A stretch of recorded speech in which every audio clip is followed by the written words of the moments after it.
I used to think I had it all figured out. I really did. I mean, it wasn't perfect. Sure, no relationship is, but Emily and I, we'd been together 6 years, engaged for one, planning this wedding like it was the biggest, most important thing in both of our lives. And honestly, I thought it was. I thought I was finally stepping into the life I'd worked so hard for, building something real, something stable. But looking back now, from where I'm sitting, alone, in this tiny apartment in Scranton, Pennsylvania, surrounded by boxes I haven't unpacked because what's the point, I realized the cracks were showing long before it all blew up. I just didn't want to see them.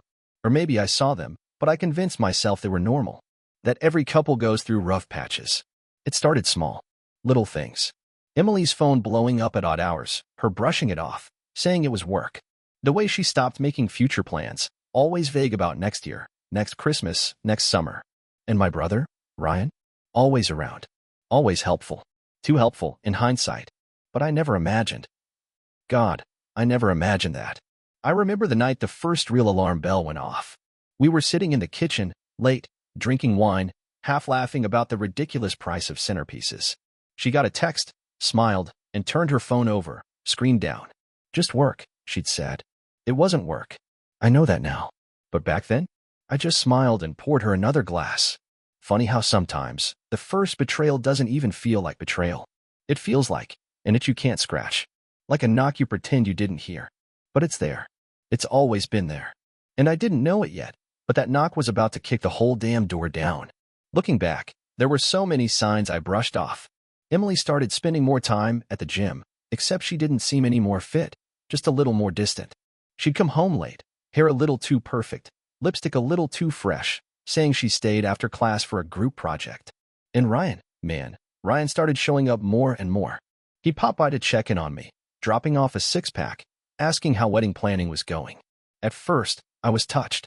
He'd never been the dependable brother, always kind of a screw-up, drifting from job to job. But now, he was reliable, supportive, almost too involved. I remember this one afternoon, a random Tuesday. I came home early from work. Emily wasn't expecting me. I opened the door, and there was Ryan, sitting at the kitchen table with her, their heads close together over something on her phone. They both jumped when they saw me, like kids caught sneaking candy.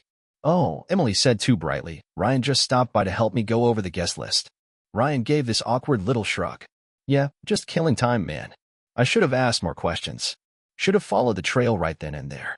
But instead, I thanked him, invited him to stay for dinner, even opened him a beer.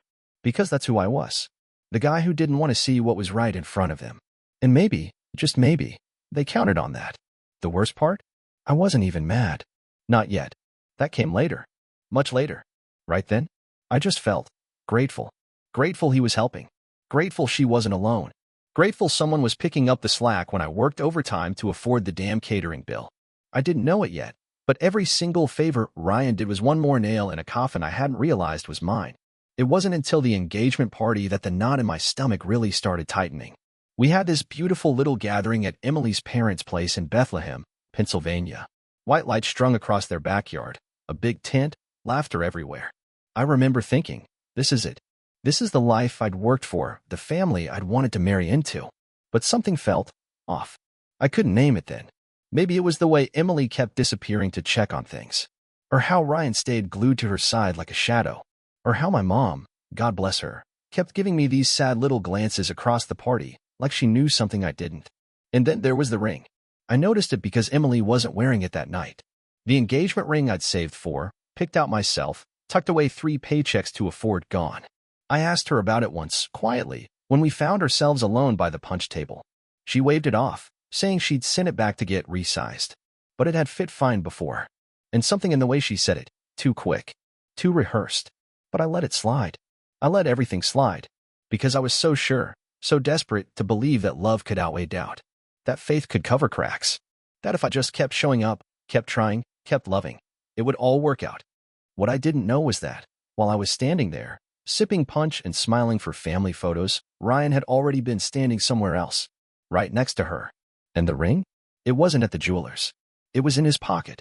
I wish I could tell you I figured it out right then, that something snapped in me at that party, and I confronted them both in front of everyone, flipped the tables, spilled the punch, called off the wedding right there under the twinkle lights. God, I wish I'd had that kind of clarity. But I didn't. I told myself I was imagining it, that I was tired, that I was being paranoid, that if Emily said the ring was getting resized, it was getting resized. If Ryan said he was just helping with wedding plans, he was just helping. I wanted to believe so badly that I ignored every sign. But the signs kept coming. 2 weeks before the wedding, Emily told me she wasn't feeling well. She blamed stress. Said she was getting headaches, feeling nauseous. I offered to take her to the doctor, but she brushed me off. It's nothing, she said, smiling too hard. Just nerves. A few days later, she dropped a bombshell. I'm pregnant. The words felt like they hung in the air too long, like they didn't belong to me. I should have been happy. Should have felt excitement, joy, wonder. But what I felt was confusion, dread. We hadn't been trying. Honestly, we hadn't been all that active lately. And when we had, well, let's just say, the timing didn't add up. But she hugged me tight, pressing her face into my shoulder, whispering how lucky we were, how perfect the timing was. And for a second, I let myself believe it. Until Ryan texted me the next morning. Hey, bro, can we talk? Just us. And in that moment, my stomach dropped so hard I swear I heard the floor crack. We met at a diner off the highway, halfway between our places. I sat across from him, watching him fidget with a coffee stirrer. He couldn't even look me in the eye. I need to tell you something, he finally muttered. I already knew, but I let him say it. I messed up, he said, voice cracking. Me and Emily, it wasn't supposed to happen. It was just one time. We were drinking. It meant nothing. One time. That's what they always say, isn't it? I just sat there, staring at him. You need to tell her, I said quietly. I can't, he said, panic rising in his voice. I thought maybe it was mine, but she swears it's yours. She says the dates line up, that it couldn't be mine. I felt my throat close up. My chest burned. Something cold settled over me. I'm gonna find out, I said, standing up. I'm not raising another man's kid. He reached out like he wanted to stop me. Don't ruin everything, man. I pulled away. Everything's already ruined. And that's how I ended up sitting alone in my car outside a pharmacy at midnight, holding a DNA test in my hands, staring at it like it was a ticking bomb. I shouldn't have had to take that test, but I did. And the result? It blew up my whole damn life. The result came in 2 days later. I stared at the envelope sitting on my kitchen table like it was alive. I must have walked past it a dozen times, picking it up, putting it down, pacing the apartment like a man waiting for a storm that was already rumbling above his head. When I finally opened it, it wasn't even dramatic. No loud reaction. No shouting. Just silence. The words were clear. Probability of paternity, 0%. Zero. Not mine. It was funny, in a cruel kind of way. I'd spent so long trying to hold everything together, bending over backwards to be the dependable fiancé, the good son, the forgiving brother. And for what? For them to leave me out of the story entirely. Emily came home that evening, humming to herself like nothing had happened. I watched her take off her coat, kick off her shoes, walk into the kitchen to pour herself a glass of water. She caught me staring at her and smiled. What? She asked playfully. I held up the envelope. Didn't say a word. Her smile faltered. What's that? I set it on the counter, sliding it toward her. You tell me. She opened it. Read it. And for the first time in a long time, I saw the truth hit her. Not just guilt. No, something deeper. Like she'd been playing a game and finally realized she'd lost. I can explain, she started. But I wasn't interested in explanations anymore. Was it ever me? I asked quietly. Or was he always there? She opened her mouth, closed it, looked away. Silence. That was my answer. I left her standing there and went upstairs to pack a bag. I didn't even know where I was going, just away. Somewhere that wasn't that house, that life, that lie.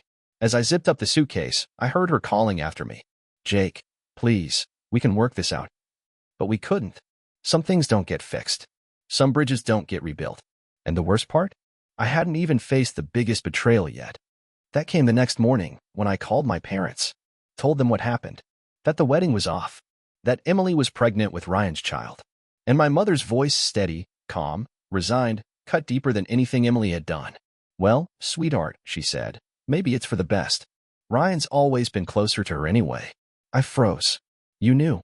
She sighed. We didn't want you to get hurt. But they've always had a connection. We just didn't think it would go this far. I sat there, staring at the phone in disbelief. Not just Emily, not just Ryan, but my own parents. They'd picked sides, and it wasn't mine. I hung up the phone and just sat there, staring at the wall like it could explain everything. Like if I stared long enough, maybe the pieces would fall into place. But they didn't. There was no puzzle, no misunderstanding. They had known, not suspected, not guessed, known. And they hadn't told me, hadn't warned me, hadn't so much as given me a hint. Instead, they'd stood by, watching me plan a wedding with a woman carrying my brother's child, watching me save, sacrifice, work overtime, dream of a life that was never going to be mine. And somehow, they justified it. Ryan's always been closer to her. That line replayed in my head until it stopped sounding like words and started feeling like a knife. I don't remember leaving the apartment. Don't remember the drive. But somehow I ended up back at their house, pulling into the driveway like a man walking into his own funeral. I don't even know why I went. Closure? Confrontation? Or maybe I just needed to see their faces, to know they were real. When I walked in, they were all sitting around the dining table. My mom, my dad, Ryan, and Emily. Like some twisted family portrait. Plates of food, glasses of wine, soft music playing. It looked like a celebration. I stood in the doorway, watching them laugh. No one noticed me at first. Then Ryan looked up. His smile froze. "Jake," he said, like he wasn't sure I was real. Emily turned, her face pale. My mom stood up, trying to smooth her dress like she could smooth over the whole situation. "Honey, we were going to call." "Save it," I said, my voice calm in a way that scared even me. I walked to the table and set the DNA results down in the middle. Ryan glanced at them, then looked away. Emily bit her lip. My dad cleared his throat. "Jake, maybe we should sit down and talk." "There's nothing left to talk about," I said. I looked at each of them, one by one. "You made your choice." Then I turned to leave. But as I reached the door, my mother's voice stopped me. "You're being stubborn," she called after me. "Don't throw away your family over one mistake." I turned back, something breaking loose inside me. "One mistake." I repeated. "Is that what you call this?" She folded her arms. "We just want what's best for everyone." I almost laughed. "Almost. Funny," I said quietly. Not once did anyone ask what was best for me. And then I walked out, closing the door behind me. For the first time in my life, I felt like an orphan. But for the first time, I felt free. I didn't know where to go after I left that house. I drove without thinking, past familiar streets that didn't feel familiar anymore, past the church where we were supposed to get married, past the park where Emily and I used to sit on lazy Sundays and plan our future. Everything felt tainted now, like every memory had a shadow cast over it. I ended up at a cheap motel on the edge of town, the kind of place with flickering signs and peeling paint, where no one asked questions as long as you paid cash. I sat on the bed, staring at the blank TV screen, the envelope of DNA results still clutched in my hand. I hadn't even brought a change of clothes. Just me, my keys, and a phone that wouldn't stop buzzing. Emily, Ryan, my mother, all leaving voicemails I didn't bother to check. It wasn't until my dad called that I finally answered. "Jake," he said quietly, "come home." "Which one?" I asked bitterly. Silence. "Son," he sighed, "I know you're hurt, but you can't cut us off like this. We're family." "Family," I repeated. The word tasted bitter. "Funny. Didn't feel like family when you kept their secret." He didn't deny it. Didn't even try. "We thought we were protecting you." "From what?" I snapped. "From the truth? From making my own decisions?" He sighed again. "Jake, your mother always believed Ryan and Emily were meant for each other. She never thought it would happen this way. But maybe it's fate. Maybe they're just—" "Stop," I said sharply. "Don't finish that sentence." Another silence. "You're better than this," he said softly. "I know you are. Come home. Talk to us."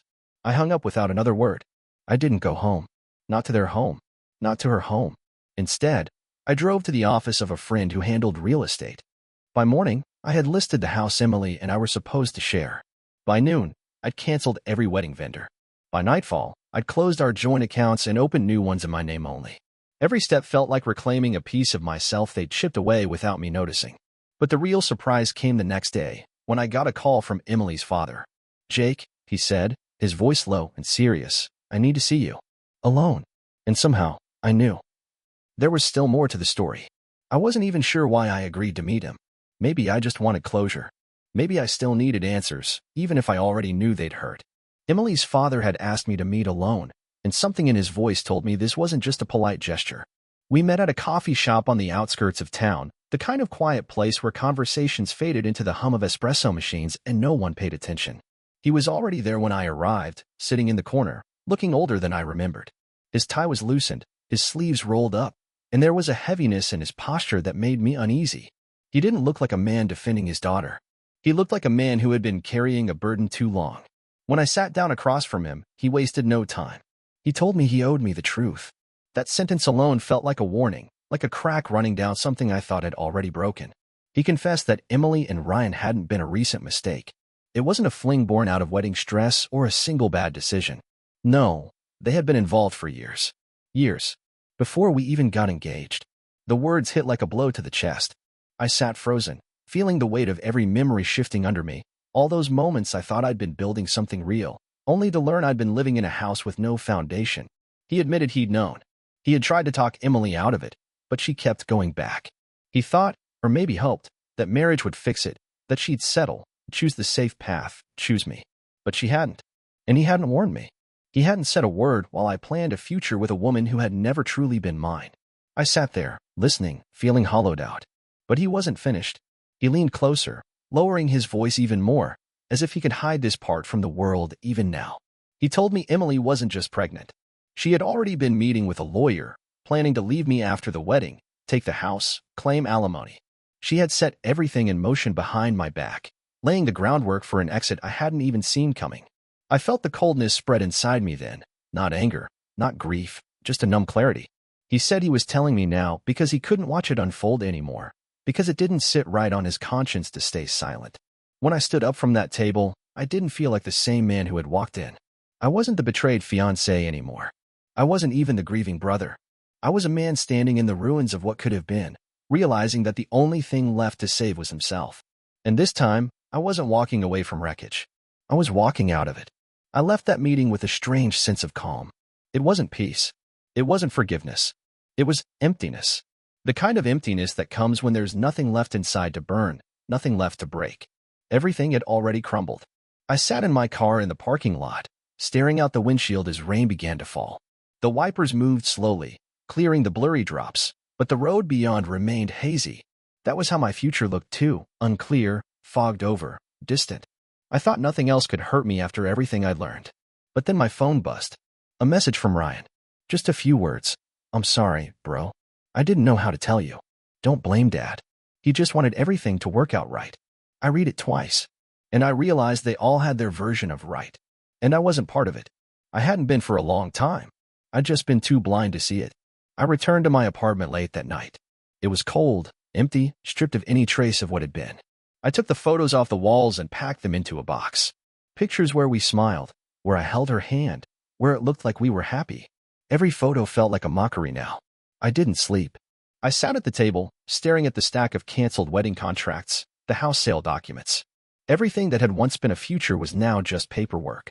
By dawn, I wrote a letter. Not to them. To myself. To let it all go. In it, I wrote every feeling, every hurt, every disappointment. And then I tore it into pieces. Because I realized they didn't need to read it. And I didn't need them to. What I needed was simple, to close the door. So I stood by the entrance, suitcase by my feet, keys in my hand. I hung the keys on the hook by the door, looked around the empty room one last time. And I walked out. The rain was falling outside. And for the first time, I felt lighter. Because in that moment, I realized I hadn't lost. I just stopped playing their game. A week passed. 7 long, strange days, somehow both empty and heavy. I rented a small apartment across town. Nothing fancy, just 4 walls, a mattress on the floor, an old table. But it was quiet. And no one knew where I was. I woke up early, even though I barely slept. I went to work, came home, sat by the window watching the city lights. And that was all. I kept my phone turned off. I knew there were messages. Probably many. Maybe threats. Maybe pleas. It didn't matter. I didn't belong to their world anymore. And yet, one day, when I checked the mailbox, I found a letter. A real letter. Handwritten. No return address. I brought it inside, opened it. It was Emily's handwriting. In the letter, she wrote that she was sorry, that she hadn't expected things to end like this, that she loved Ryan, but wasn't sure if she was happy, that she was afraid of the future, that she felt like a traitor, not just to me, but to herself. She asked for forgiveness, not to be taken back, not to make things right, just forgiveness. I finished reading and set the letter down. I didn't feel anger. I didn't feel satisfaction. I didn't feel vindicated. I felt quiet. I realized then, I didn't need her letter. I didn't need her apology. I needed to forgive myself for not seeing what was there. for trying to save something that was never meant to last. That night, I burned the letter. A small fire in a metal tray on the balcony. The paper flared, cracked, dissolved. With every spark, the weight lifted a little more. And in the morning, for the first time in a long time, I woke up with a light heart. I didn't know what waited ahead, but I knew one thing. I was walking forward alone. And for the first time, that felt like enough. Months passed. Time didn't heal, not the way they say. But time made space. Space to breathe, to look around, to build something new slowly in small steps. My life became simple. Mornings were coffee and work. Evenings were books and music. I changed jobs, moved again to a smaller town, closer to the mountains. I spoke less, listened more. And, for the first time in a long time, I started listening to myself. I didn't return to my family. I didn't write. I didn't call. They stayed silent too. And the silence felt right. It wasn't angry. It wasn't bitter. It was just distance. I heard through someone that Emily and Ryan got married. It didn't surprise me. It didn't sting. I felt only a faint sadness, not for them, but for the version of me who once believed love was always about loyalty. I wasn't that person anymore. And there was loss in that. But even more, there was freedom. I bought a small house on a hillside, with a terrace where the morning fog wrapped the mountains in soft white. It was quiet there. It was mine.